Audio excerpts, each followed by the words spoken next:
Hi hello ನಮಸ್ತೆ. ನೀವು ನೋಡ್ತಾ ಇದ್ದೀರಾ ಇದು ನಿಮ್ಮ ನೆಚ್ಚಿನ ಕಾರ್ಯಕ್ರಮಕ್ಕೆ ಎಲ್ಲರಿಗೂ ಪ್ರೀತಿಯಿಂದ ಸ್ವಾಗತ. ನಾನು ಪ್ರವೀಣಿ ದಾಸ್.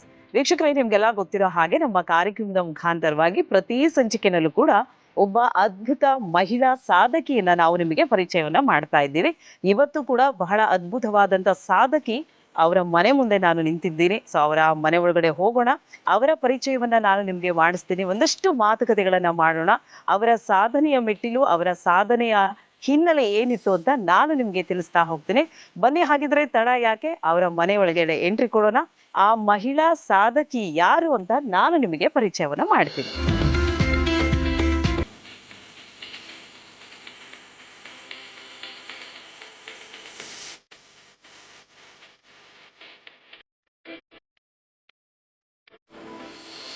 ಈ ಒಂದು ಕಾರ್ಯಕ್ರಮದಲ್ಲಿ ಇವತ್ತು ಅದ್ಭುತವಾದಂತಹ ಮಹಿಳಾ ಸಾಧಕಿಯನ್ನ ನಾನು ನಿಮಗೆ ಪರಿಚಯವನ್ನ ಮಾಡ್ತಾ ಇದ್ದೀನಿ. ಆ ಸಾಧಕಿ ಯಾರು ಅನ್ನೋದನ್ನ ನಾನು ನಿಮಗೆ ಹೇಳ್ತಾ ಹೋಗ್ತೀನಿ. ಮೊಟ್ಟ ಮೊದಲನೇದಾಗಿ ಅವರನ್ನ ನಮ್ಮ ಕಾರ್ಯಕ್ರಮಕ್ಕೆ ಬರಮಾಡ್ಕೊಳ್ಳೋಣ. ಸೊ ಇವತ್ತಿನ ಕಾರ್ಯಕ್ರಮದಲ್ಲಿ ನಾನೇ ರಾಣಿಯಾಗಿ ನಮ್ಮೊಟ್ಟಿಗೆ ಇದ್ದಾರೆ BT ಲಲಿತಾ ನಾಯಕ್ ಅವರು. ಅದ್ಭುತವಾದಂಥ ಸಾಹಿತಿ ಹಾಗೆ ಮಾಜಿ ಸಚಿವರು ಕೂಡ ಅವರು. ಅವರನ್ನ ಕಾರ್ಯಕ್ರಮಕ್ಕೆ ಸ್ವಾಗತ ಮಾಡೋಣ. ಅಮ್ಮ ನಮಸ್ತೆ, ಕಾರ್ಯಕ್ರಮಕ್ಕೆ ಪ್ರೀತಿಯಿಂದ ಸ್ವಾಗತ. ನಮಸ್ಕಾರ. ಹೇಗೆ, ಮೊಟ್ಟ ಮೊದಲನೇದಾಗಿ ಅಭಿನಂದನೆಗಳು ನಿಮಗೆ. ಧನ್ಯವಾದಗಳು. ಓಕೆ, ಯಾಕೆ ನಾನು ನಿಮಗೆ ಅಭಿನಂದನೆಗಳನ್ನು ಸಲ್ಲಿಸ್ತಾ ಇದ್ದೀನಿ ಅಂತ ಹೇಳಿದ್ರೆ, ಈಗ ಬಹುಶಃ ನಿಮಗೆ ಒಂದು 80 ವಯಸ್ಸು ಆಸುಪಾಸಿನಲ್ಲಿ ಇರಬಹುದು. 80 ವರ್ಷದ ಹಿಂದಕ್ಕೆ ಹೋದರೆ ಆಗಿನ ಒಂದು ವ್ಯವಸ್ಥೆ ಏನಿತ್ತು, ಸಮಾಜದ ವ್ಯವಸ್ಥೆ ಅನ್ನೋವಂಥದ್ದು ನಮಗೆ ಗೊತ್ತಾಗುತ್ತೆ. ಅಂಥ ಒಂದು ಸಮಾಜದ ವ್ಯವಸ್ಥೆಯಲ್ಲಿ ಮುನ್ನುಗ್ಗಿ ಆ ಎಲ್ಲ ಕಷ್ಟಗಳನ್ನು ಎದುರಿಸಿ ಒಂದು ಸಾಧನೆಯ ಮೆಟ್ಟಿಲನ್ನು ಹೇರುವಂಥದ್ದು ಅಷ್ಟು ಸುಲಭವಲ್ಲ. ಇವತ್ತು ಮಹಿಳಾ ಸಾಧಕಿಯಾಗಿದ್ದೀರಾ. ನೀವು ಇವತ್ತಿನ ಸಮಾಜಕ್ಕೆ, ಇವತ್ತಿನ ಯುವ ಪೀಳಿಗೆಗೆ ಒಂದು ಮಾದರಿ ಹೆಣ್ಣಾಗಿ ನಿಂತಿದ್ದೀರಾ. ಹೇಗಿತ್ತು ನಿಮ್ಮ ಸಾಧನೆಯ ಮೆಟ್ಟಿಲು ಅನ್ನುವಂಥದ್ದು ನಮ್ಮ ವೀಕ್ಷಕರಿಗೆ ಇವತ್ತು ಗೊತ್ತಾಗಲಿ ಅನ್ನೋವಂಥ ಒಂದು ಉದ್ದೇಶದಿಂದ ನಿಮ್ಮನ್ನು ನಾನು ಪರಿಚಯ ಮಾಡ್ಕೊಳ್ತಾ ಇದ್ದೀನಿ. ಸೊ ಮೊಟ್ಟ ಮೊದಲನೇದಾಗಿ ಮತ್ತೊಮ್ಮೆ ನಿಮಗೆ ಅಭಿನಂದನೆಗಳನ್ನು ಸಲ್ಲಿಸ್ತಾ ಇದ್ದೀನಿ. ಓಕೆ, ಸೊ ನಿಮ್ಮ ಬಾಲ್ಯ ಜೀವನದಿಂದ ನಾನು ಶುರು ಮಾಡಬೇಕು ಅಂತ ಅಂದ್ಕೊಳ್ತೀನಿ. ಸೊ ಕಡು ಬಡತನದಿಂದ ಬಂದಂಥವರು ನೀವು. ಅವಾಗಿನ ಶಿಕ್ಷಣ ವ್ಯವಸ್ಥೆಗೂ ಇವಾಗಿನ ಶಿಕ್ಷಣ ವ್ಯವಸ್ಥೆಗೂ ಬಹಳಷ್ಟು ಬದಲಾವಣೆ ಹೊಂದಿದೆ. ಸೊ ಹೇಗಿತ್ತು ನಿಮ್ಮ ಬಾಲ್ಯ ಜೀವನ? ನಮ್ಮದು ತಾಂಡ ಅಂತ ಹೇಳ್ತಾರೆ, ನಾವು ವಾಸ ಮಾಡೋದು ಲಂಬಾಣಿ ತಾಂಡಗಳು. ನಾವು ಬುಡಕಟ್ಟು ಜನ, ಲಂಬಾಣಿ ಅಥವಾ ಬಂಜಾರ. ಅಲ್ಲಿ ಸ್ಕೂಲ್ಗಳು ಇರಲಿಲ್ಲ. ಯಾವುದೋ ಒಂದು ಮನೆ ಜಗಲಿ ಕಟ್ಟೆ ಮೇಲೆ ಒಬ್ಬರು ಮೇಷ್ಟ್ರು, ಏಕೋಪಾಧ್ಯಾಯ ಶಾಲೆ. ಅಲ್ಲಿ ನನಗೆ ಒಂದು ಮೂರು ವರ್ಷ ಏನೋ ಇದ್ದಾಗ ಸೇರಿಸಿದ್ರು. ಅಲ್ಲಿ ಆಟ ಆಡ್ಕೊಂಡು ಹಾಗೆ ಕಲಿಯೋದು ಅಂತ, ಅಂಥದ್ದೇನು ಸೀರಿಯಸ್ನೆಸ್ ಇರಲಿಲ್ಲ. ಆ ಥರದಲ್ಲಿ ಕಲಿತೆ. ಆಮೇಲೆ ನನಗೆ ಶಿಕ್ಷಣ ಒಳ್ಳೆ ಮಾಸ್ಟ್ರ್ ಇದ್ರು. ಏನಂದರೆ 4-5 ವರ್ಷ ಆಗೋದ್ರೊಳಗೆ ನನಗೆ ಒಳ್ಳೆ ಕನ್ನಡ ಬರೋಕ್ಕೆ ಶುರುವಾಯಿತು. ಕನ್ನಡದ ಉಚ್ಚಾರಣೆ ಅವೆಲ್ಲ. ಹಳ್ಳಿ ಇದ್ದರೂ ಕೂಡ ಇದು ಅಂದರೆ ಯಾಕೆ ಅಂದರೆ ನಮ್ಮ ತಾಯಿ ತಂದೆ ಇಬ್ಬರು 4 ಕ್ಲಾಸ್ ಓದಿದ್ರು ಆಗಿನ ಕಾಲದಲ್ಲಿ ಹಾಸ್ಟ್ಲಲ್ಲಿ. ಹಾಗಾಗಿ ಅರಸೀಕೆರೆ ಹಾಸ್ಟ್ಲ್ ಅಂತ ಭಾಳ ಫೇಮಸ್ ಅದು. ಅವರಲ್ಲಿ ಓದಿದ್ರಲ್ಲ, ನಮ್ಮ ಮಕ್ಕಳಿಗೆ ಚೆನ್ನಾಗಿ ಓದಿಸ್ಬೇಕನ್ನೋದಿತ್ತು. ಹಾಗಾಗಿ ನನ್ನ ಬಾಲ್ಯ ಜೀವನ, ನಮ್ಮ ಪರಿಸರ ತುಂಬ ಸುಂದರವಾಗಿತ್ತು. ಹಸಿರು, ಯಾವಾಗಲೂ ಹಸಿರು. ವೇದಾವತಿ ನದಿ ಹರಿತಿತ್ತು. ಮತ್ತು ಬೇರೆ ಬೇರೆ ಜನಗಳಿದ್ರಲ್ಲಿ, ಕೊರಚ ಜನಾಂಗ, ಮಾದಿಗ ಜನಾಂಗ, ಲಂಬಾಣಿ ಜನಾಂಗ, ಹೀಗೆ ಹಟ್ಟಿ ಅಂತಿದ್ರು ಅದಕ್ಕೆಲ್ಲ. ನಾವೆಲ್ಲ ಸ್ವಲ್ಪ ದೂರದಲ್ಲಿ. ನಮ್ಮಲ್ಲೇ ಅಂತರ ಏನು, ಆ ಕಡೆ ಬ್ರಾಹ್ಮಣರು ಲಿಂಗಾಯತರು ಇದ್ದರು, ತಂಗ್ಲಿ ಗ್ರಾಮ ಅಂತ. ಆ ಥರದ ಜನ ಎಲ್ಲ ಕನ್ನಡ ಭಾಷೆನೂ ನಾನು ಕೇಳಿಸ್ಕೊಳ್ತಾ ಇದ್ದೆ. ಅವ್ರ ಸಂಸ್ಕೃತಿನೂ ನೋಡ್ತಾ ಇದ್ದೆ, ನಮ್ಮ ಸಂಸ್ಕೃತಿನೂ ನೋಡ್ತಾ ಇದ್ದೆ. ಆ ಥರದಲ್ಲಿತ್ತು. ಆಮೇಲೆ ನಾನು 7ನೇ ತರಗತಿಗೆ ಬೇರೆ ಕಡೆ, 5ನೇ ತರಗತಿ ಆದ ಕೂಡಲೇ ನಮ್ಮ ಸೋದರ ಮಾವ ಕರ್ಕೊಂಡೋದ್ರು, ಮೈಸೂರಿಗೆ ಹೋಗ್ಬಿಟ್ಟೆ. ಅಲ್ಲಿ ತನಕನೂ ನನಗೆ ಹಳ್ಳಿಯ ಜೀವನ, ನಮ್ಮ ತಾಂಡದ ಜೀವನ ಮತ್ತು ಓದುವಂಥ ವ್ಯವಸ್ಥೆ. ನಮ್ಮ ತಾಯಿ ಸ್ಕೂಲಿಗೆ ಹೋಗೋಕ್ಕೆ ಕಾಡ್ನಂಗಿತ್ತು ದಾರಿ. ಆಗ ಅವರು ರಾಗಿ ಹಸನ್ ಮಾಡ್ತಾರೆ, ರಾಗಿನಲ್ಲಿ ಬರೋದು ಕಲಿಸೋ ಎಲ್ಲ. ಆ ಥರದಲ್ಲಿ ಅಪ್ಪನೂ ಅಷ್ಟೇ. ಅಪ್ಪ ಅಂತೂ ತುಂಬಾ ಪ್ರೋತ್ಸಾಹ ಕೊಟ್ಟರು. ಅಣ್ಣ ಹೀಗೆ ಎಲ್ಲ. ಅಣ್ಣನೂ ಓದ್ತಾ ಇದ್ದ. ಅಂದರೆ ನೀವು ಮೂಲತಃ ಚಿಕ್ಕಮಗಳೂರು ಜಿಲ್ಲೆ ಕಡೂರು ತಾಲೂಕಿನವರು. ಅರೆಮಲೆನಾಡದು. ಅಲ್ಲಿ ಕಡೂರು ತಂಗ್ಲಿ ತಾಂಡ ಅಂತ. ಅಲ್ಲಿ ಅಪ್ಪ ಅಮ್ಮ ಅಜ್ಜ ಅಜ್ಜಿ ಎಲ್ಲ ಇದ್ದರು. ಕತೆಗಳು ಹೇಳ್ತಾ ಇದ್ರು. ನಮ್ಮದು ದನಗಳು ಭಾಳ ಇದ್ದವು. ಜಮೀನು ಕಡಿಮೆ ಇದ್ದರೂ ದನಗಳು ಭಾಳ ಇದ್ದವು. ಅದನ್ನು ಎಲ್ಲ ಅಜ್ಜ ಅಜ್ಜಿ ಎಲ್ಲ ತುಂಬ ಚೆನ್ನಾಗಿ ಒಟ್ಟಿನಲ್ಲಿ ಪ್ರೀತಿಯ ವಾತಾವರಣ. ಹಳ್ಳಿಗಾಡಿದ್ರೂ ಕೂಡ ತುಂಬ ಮನಸ್ಸಿಗೆ ಒಪ್ಪುವಂಥದ್ದು. ಹಾಗಿದ್ರೆ ನೀವು 7th ಸ್ಟ್ಯಾಂಡರ್ಡ್ವರೆಗೂ ಅದೇ ಊರಲ್ಲೇ ಓದಿದ್ರಿ, ಅದಾದಮೇಲೆ ಮೈಸೂರಿಗೆ ಶಿಫ್ಟ್ ಆಗಿ? ಬಡತನ ಇತ್ತು ನಮ್ಮಲ್ಲಿ. ಅಪ್ಪ ಭಾಳ ಇರಲಿಲ್ಲ, 1 ಎಕರೆನೋ 2 ಎಕರೆ ಇತ್ತು. ಅದರಲ್ಲಿ ನಮಗೆ ಮನೆಗೆ ಬೇಕಾದಷ್ಟು ದುಡಿತಾ ಇದು ರಾಗಿ ಅದು ಇದು ಬೆಳೆಯೋರು.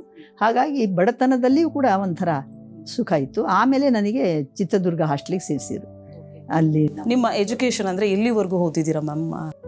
ಅಷ್ಟೇ, ಚಿತ್ರದುರ್ಗದಲ್ಲಿ ಏನು ಸೇರಿಸಿದ್ರಲ್ಲ ಅಲ್ಲಿ ಹಾಸ್ಟೆಲಲ್ಲಿ 1 ವರ್ಷ ಇದ್ದೆ. 8ನೇ ತರಗತಿ ಪಾಸಾದ್ನೋ ಏನೋ ಅದು ನೋಡಲೇ ಇಲ್ಲ ಸರಿಯಾಗಿ. ಅಲ್ಲಿಂದ ಮನೆಗೆ ಬಂದಿದ್ದು ನಾನು ರಜೆಗೆ ಹೋಗಲ್ಲ ಅಂದ್ಬಿಟ್ಟೆ ಮನೇಲಿ. ಯಾಕೆಂದರೆ ಹಾಸ್ಟೆಲಲ್ಲಿ ಅರ್ಧ ರೊಟ್ಟಿ ಕೊಡ್ತಿದ್ರು. ಆ ರೊಟ್ಟಿ ಸಾಲ್ತಿರ್ಲಿಲ್ಲ. ಮಧ್ಯಾಹ್ನ ಒಂದು ಸ್ವಲ್ಪ ಮುದ್ದೆ, ಒಂದಿಷ್ಟೇ ಮುದ್ದೆ, ಒಂದು ಸ್ಪೂನ್ ಅನ್ನ. ಇದು ನನಗೆ ಭಾಳ ಇದಾಯಿತು. ಮನೆಗೆ ಬಂದರೆ ಒಳ್ಳೆ ಊಟ ಇತ್ತು, ಹಾಲು ಮೊಸರು ಎಲ್ಲ ಇತ್ತು, ಖುಷಿಯಾಗಿ ಇರ್ಬೋದು ಅಂತ ನಾನು ಹೋಗಲ್ಲ ಅಂದ್ಬಿಟ್ಟೆ.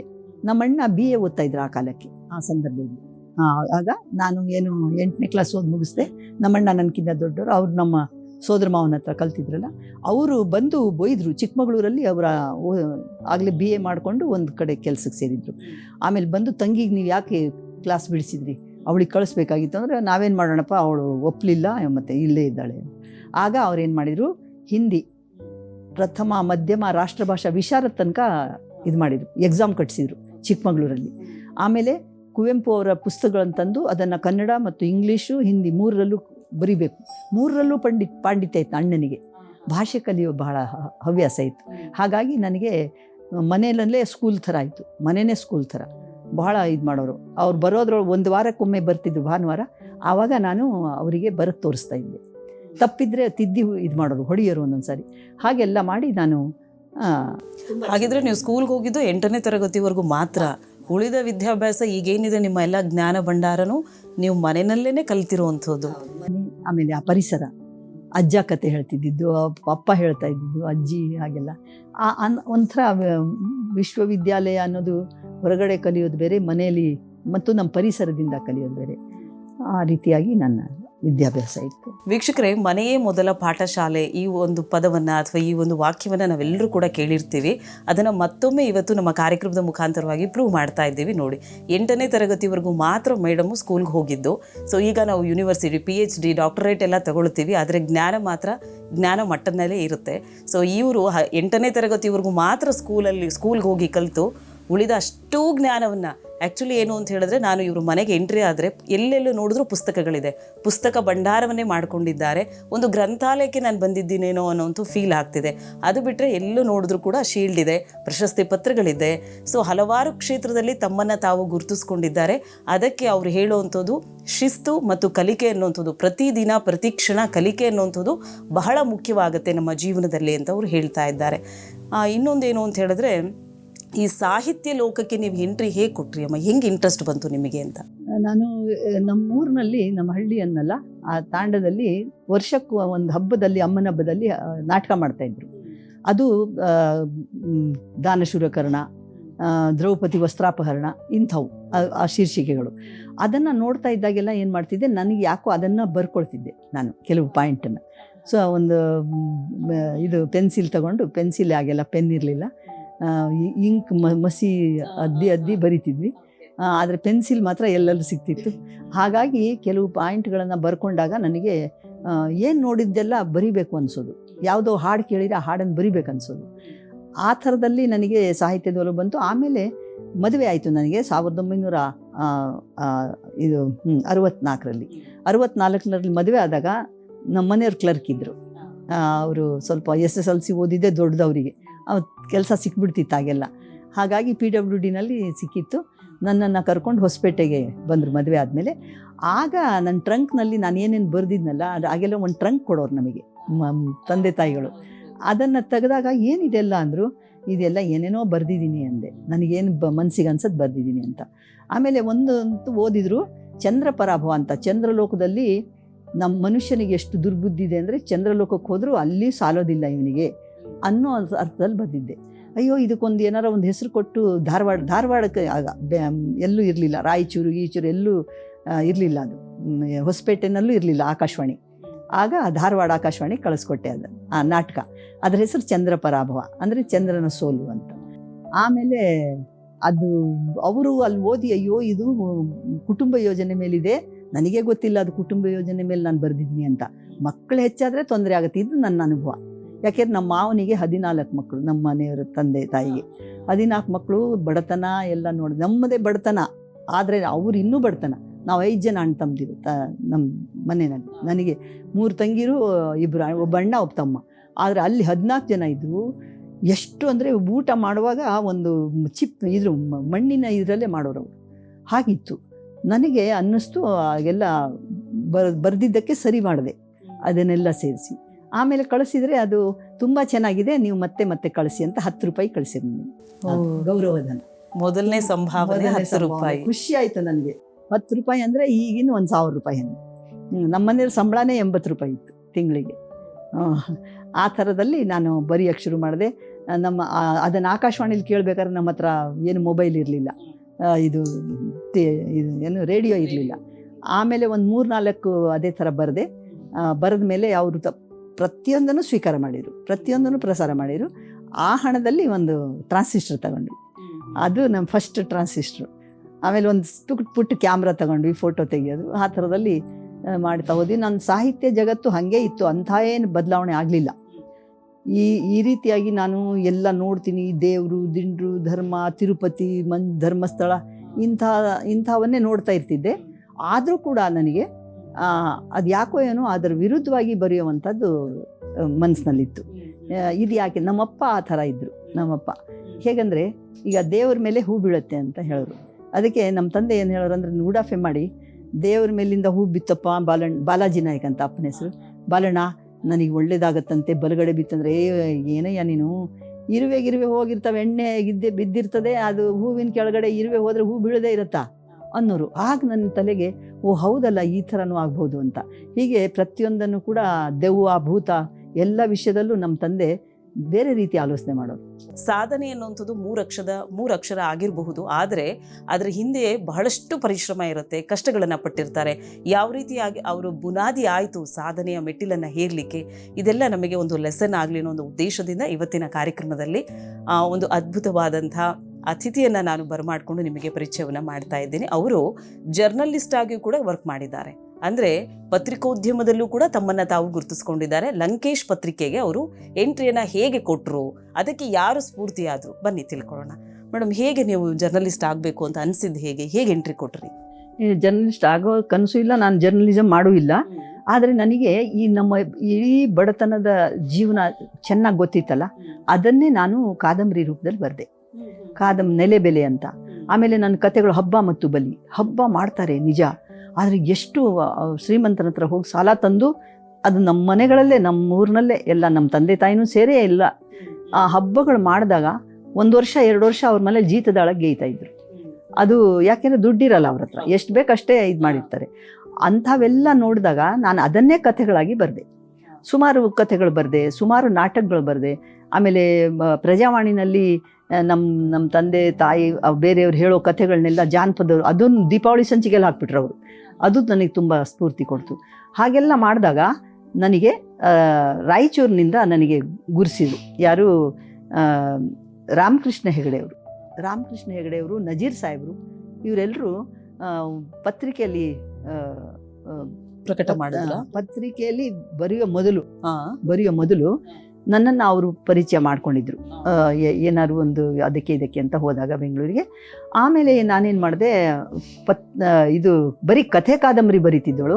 ಒಂದು ಸಾರಿ ಒಂದು ಕಾರ್ಯಕ್ರಮಕ್ಕೆ ಹೋಗಿದ್ದೆ ಮಹಾರಾಷ್ಟ್ರಕ್ಕೆ. ಅಲ್ಲಿ ಇಂದಿರಾ ಗಾಂಧಿ ಬಂದಿದ್ರು ನಮ್ಮ ಬಂಜಾರ ಸಮಾಜಕ್ಕೆ. ಅವ್ರ ಹತ್ರ ಒಂದು ಏನೋ ಲೆಟ್ರ್ ಕೊಡು ಅಂತಂದರು. ಯಾರೋ ಹಳ್ಳಿಯ ತಾಂಡದ ಜನ ಹೆಣ್ಮಕ್ಳು, ನಮಗೆ ತುಂಬ ಕಷ್ಟ ಇದೆ, ನಮ್ಮ ಜಮೀನೆಲ್ಲ ಯಾರೋ ಒಬ್ಬ ತಗೊಂಡ್ಬಿಟ್ಟಿದ್ದಾನೆ, ಅವ್ನು ಬಿಡ್ತಾ ಇಲ್ಲ, ನೀನು ಇಂದಿರಾ ಗಾಂಧಿಗೆ ಕೊಡು, ನೀನು ವಿದ್ಯಾವಂತ ಇದೆಯಾ ಅಂದರು. ನಾನು ನೋಡಿರೋ ಅಷ್ಟಕ್ಕಷ್ಟೇ, ಅವ್ರು ಹಾಕಿ ತಿಳ್ಕೊಂಡ್ರು ಪಾಪ ತಾಂಡದ ಜನ. ಆಯಿತು ಅಂತ ಒಂದು ಬಿಳಿ ಲೆಟರ್ ಮೇಲೆ ಬರೆದು, ಪೇಪರ್ ಮೇಲೆ ಬರೆದು ಅವರಿಗೆ ತಗೊಂಡೋಗಿ ಮೇಡಮ್ ಕೊಡಬೇಕು ಅಂತ ಅಂದ್ಕೊಂಡೆ. ಅಷ್ಟರಲ್ಲಿ ಅವರು ಹೆಲಿಕಾಪ್ಟ್ರಲ್ಲಿ ಹೋಗ್ಬಿಟ್ರು. ಅದನ್ನು ನಾನು ಬಂದು ಲಂಕೇಶ್ ಪತ್ರಿಕೆಗೆ ಏನು ಬರೆದೆ, ಈ ಥರ ನಾನು ಹೋಗಿದ್ದೆ ಮಹಾರಾಷ್ಟ್ರಕ್ಕೆ, ಅಲ್ಲಿ ಬಡವರ ಕಷ್ಟ ಏನು ಕೇಳಲೇ ಇಲ್ಲ, ಇಂದಿರಾ ಗಾಂಧಿ ಹೆಲಿಕಾಪ್ಟ್ರಲ್ಲಿ ಹೋಗ್ಬಿಟ್ರು, ಯಾವಾಗಲೂ ರಾಜಕಾರಣಿಗಳು ಇದೇ ಥರ ಅಂತ ಅನಿಸುತ್ತೆ ಅಂತ ಅಷ್ಟೇ ಒಂದೇ ಒಂದು ಒಂದು ಪೇಜ್ ಮಾತ್ರ ಬರೆದು ಕಳಿಸಿದ್ದೆ. ಅದು ತುಂಬ ಚೆನ್ನಾಗಿದೆ ಅಂತ ಆ ಕಡೆಯಿಂದ ಲಂಕೇಶ್ ಒಂದು ಪತ್ರ ಬರೆದ್ರು. ಆಗೆಲ್ಲ ಫೋನ್ ಇರಲಿಲ್ಲ. ಪತ್ರದಲ್ಲಿ ನಿಮ್ಮ ಬರಹ ಅಷ್ಟು ಚೆನ್ನಾಗಿದೆ, ಕರ್ನಾಟಕದಲ್ಲೇ ಒಂದು ಒಳ್ಳೆಯ ಬರಹ ಅಷ್ಟರ ಮಟ್ಟಿಗಿದೆ, ಆದ್ದರಿಂದ ನೀವು ಪ್ರತಿ ವಾರ ನಮ್ಮಲ್ಲಿ ಬರಿಬೇಕು ಅಂದರು. ನಾನು ಏನು ಬರಿಬೇಕಂದ್ರೆ, ನೀವು ರಾಜಕಾರಣದಲ್ಲಿ ಏನು ನೋಡ್ತೀರಾ, ನಿತ್ಯ ಜೀವನದಲ್ಲಿ ಏನು ನೋಡ್ತೀರಾ, ಅದೆಲ್ಲವನ್ನು ನೀವು ಒಂದು ವರದಿ 4 ತಿಂಗಳಿಗೆ 4 ಬರೀರಿ, 400 ರೂಪಾಯಿ ನಿಮಗೆ ಕಳಿಸ್ಕೊಡ್ತೀವಿ ಅಂದರು. ನಂಗೆ ಖುಷಿ ಆಯಿತು. ಅಷ್ಟೊತ್ತಿಗೆ ನಮ್ಮ ಮಗ ಆಗಲೇ MBBSಗೆ ಸೇರಿದ್ದ, ದೊಡ್ಡ ಮಗ. ಇನ್ನು ಇಬ್ಬರು ಮಕ್ಕಳು ಸ್ಕೂಲ್ ಓದ್ತಾ ಇದ್ರು. ಹಾಗಾಗಿ ನನಗೆ ಭಾಳ ಹೆಲ್ಪ್ ಆಗುತ್ತೆ ಅಂತ ಆಯಿತು ಅಂತ ಒಪ್ಕೊಂಡೆ. ಆಮೇಲೆ ನನಗೇನು ಬೇಕಾದಷ್ಟು ನೋಡ್ತಾ ಇರ್ತಿದ್ದೆ. ಯಾರೊಬ್ಬ ಹುಚ್ಚಂಥರ ಮಾಡ್ತಿದ್ದ ಕೃಷ್ಣ ಅಂತ, ಈ ಕೃಷ್ಣ ಯಾರು, ಹುಚ್ಚ ಯಾರು ಅಂತ ಬರದೆ.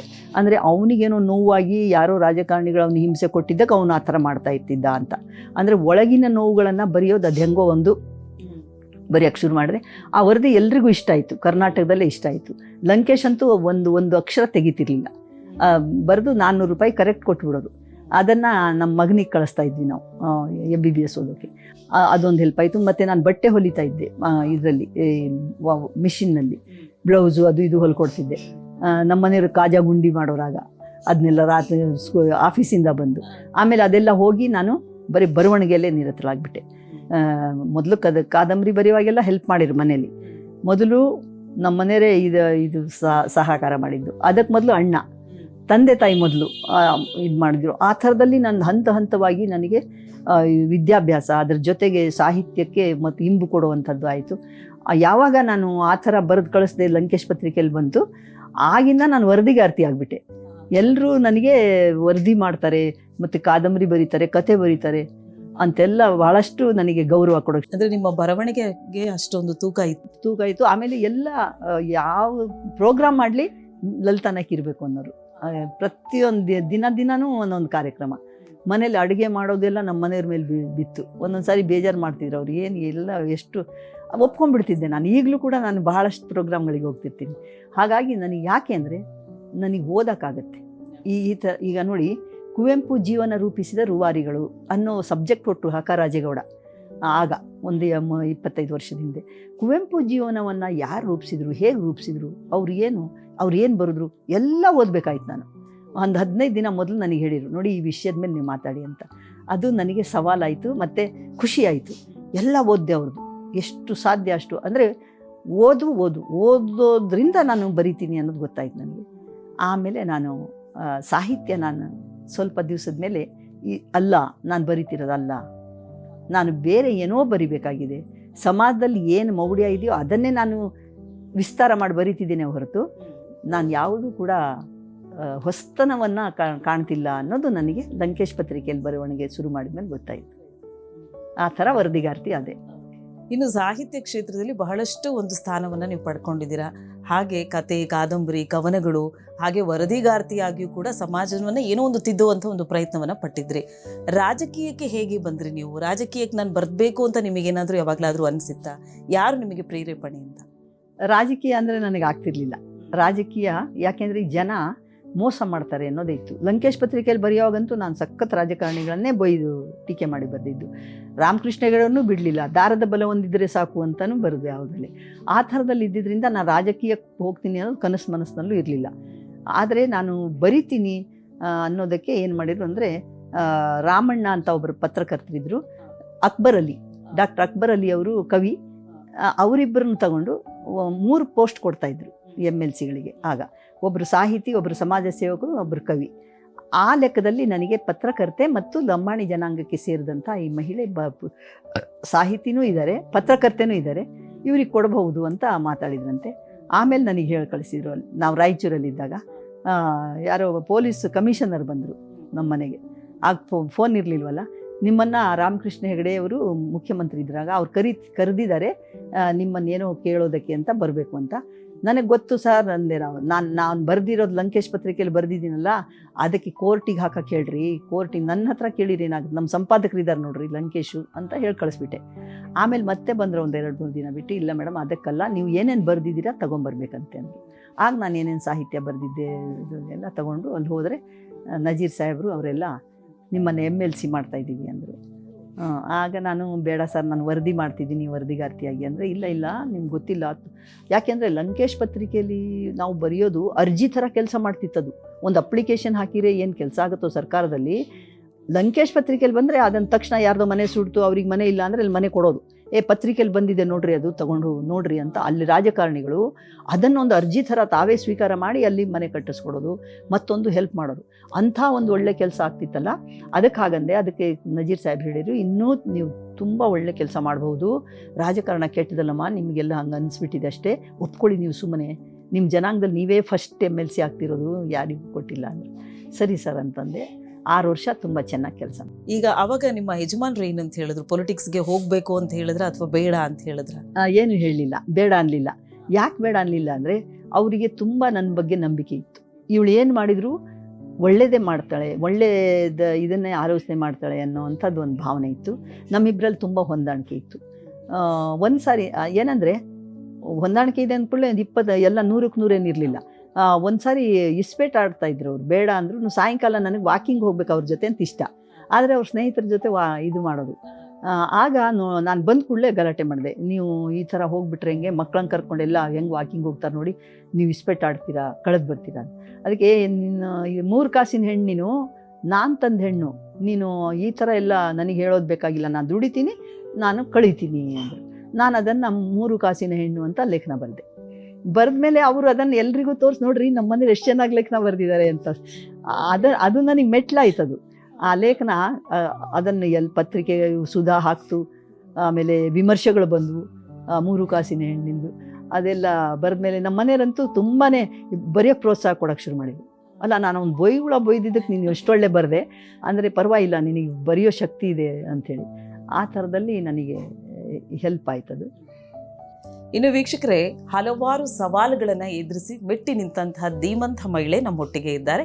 ಇನ್ನೊಂದಷ್ಟು ವಿಚಾರಗಳನ್ನು ತಿಳಿತಾ ಹೋಗೋಣ. ಅದಕ್ಕಿಂತ ಮುಂಚಿತವಾಗಿ ಕಾರ್ಯಕ್ರಮದಲ್ಲಿ ಇನ್ನೊಂದು ವಿರಾಮ.